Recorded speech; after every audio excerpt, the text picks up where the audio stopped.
My name is Tommy Johnson. I'm 7 years old. And this is the story of how I proved everyone wrong about me. You guys won't believe what happened to me.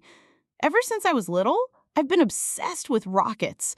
While other kids were playing video games, I was watching NASA documentaries on YouTube.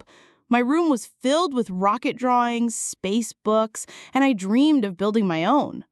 But nobody took me seriously. Nobody at all. It all started when I told my mom, "Mom, I'm going to build a real rocket." She just laughed and said, "Sure, honey, you're going to be an astronaut." But I could tell by her tone she was being sarcastic. My dad was even worse. When I showed him my drawings, he said, "Tommy, stop dreaming and focus on real stuff, like your homework." Real stuff? Dude, I had already calculated the thrust-to-weight ratio for my rocket design. I know more about aerodynamics than most high schoolers. But did anyone care? Nope. At school, things got brutal. When I brought my rocket blueprints for show and tell, my teacher, Mrs. Peterson, said, "That's nice, Tommy, but let's focus on realistic projects." The kids were even crueler.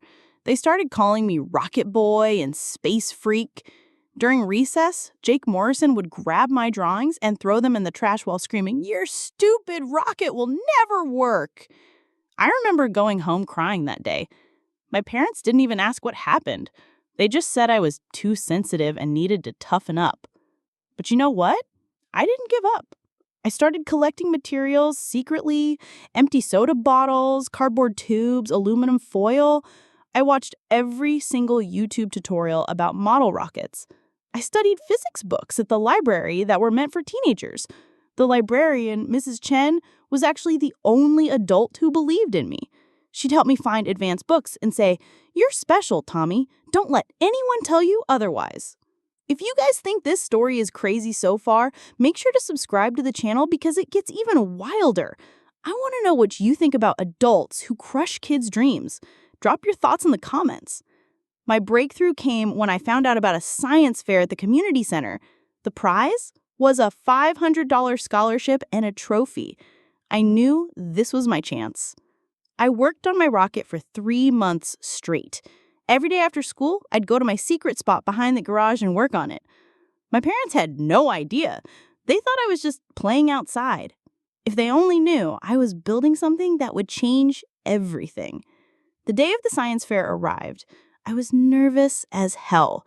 All the other kids had help from their parents, professional-looking projects with fancy boards and perfect presentations. And then there was me, a 7-year-old with a homemade rocket that everyone thought was a joke.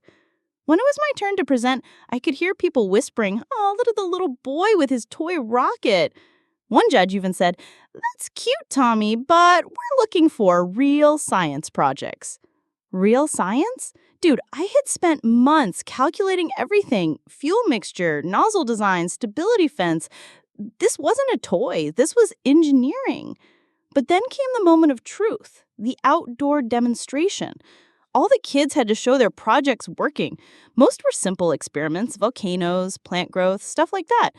When they announced my turn, I could see people rolling their eyes. I set up my rocket in the designated area. My hands were shaking. What if it didn't work? What if everyone was right about me just being a dreamer? I lit the fuse and stepped back. For a split second, nothing happened.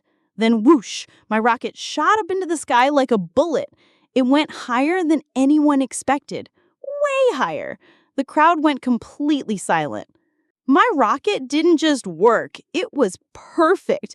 It reached about 200 feet, deployed its parachute exactly when it was supposed to, and landed safely. The judges were speechless. The other kids' mouths were hanging open. My parents, who had showed up last minute, looked like they'd seen a ghost. But here's where it gets absolutely insane. One of the judges wasn't just a local teacher. He was Dr. Martinez, a professor from MIT who was volunteering. He came up to me after the demonstration and said, "Son, I've been teaching rocket science for 20 years. What you built here is college-level work. Who helped you?" "Nobody," I said. "I did it all by myself." He didn't believe me at first, so I explained every single detail. The calculations, the design choices, the fuel mixture ratio. His eyes got wider and wider. Finally, he said something that changed my life forever. Tommy, how would you feel about visiting MIT? I think some people there would love to meet you. 2 weeks later, I was sitting in the office of the Dean of Engineering at MIT. They tested me, interviewed me, and couldn't believe what they were seeing. A 7-year-old who understood rocket science better than most college freshmen. That's when they offered me something unprecedented, a full scholarship to MIT, starting immediately with a special program for gifted children. I would be the youngest person ever admitted to their engineering program. The news went viral. Local newspapers, the national ones. My story was everywhere. 7-year-old rocket genius gets MIT scholarship. The same people who had laughed at me were now calling me a miracle child and a prodigy. My parents were suddenly so proud. They started telling everyone, we always knew Tommy was special. We always supported his dreams. The lies were unbelievable. My dad even bought me a telescope and said, I've always believed in you, son.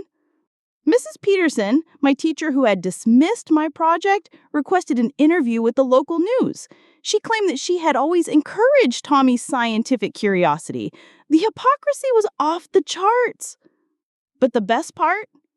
Jake Morrison, the kid who used to throw my drawings in the trash, asked his mom to invite me to his birthday party. His mom actually called my mom and said, Jake really admires Tommy and would love to be friends. I wanted to say no, but you know what? I decided to be the bigger person. I went to his party. When he asked me about rockets, I taught him some basic principles. He was actually pretty cool when he wasn't trying to impress his friends. The whole experience taught me something huge. People will always doubt you, especially if you're different. But if you believe in yourself and work hard, you can prove them all wrong.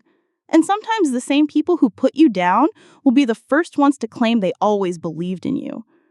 I'm starting at MIT next month. I'm scared but excited. I know I'm going to face new challenges, but I also know I can handle them. After all, I've already proven that age is just a number when you have passion and determination. So for everyone watching this who's been told they're too young, too different, or too crazy to achieve their dreams, don't listen to them. Keep building your rocket. Keep believing in yourself. Because one day, when it takes off, all those doubters will be left standing there with their mouths open, wondering how they got it so wrong.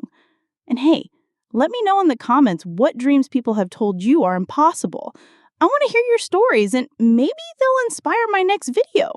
Don't forget to subscribe if you enjoyed this story, because I got plenty more where this came from. Sometimes the smallest dreamers make the biggest impact, and that's exactly what happened to me. Tommy Johnson, the 7-year-old rocket scientist who proved everyone wrong.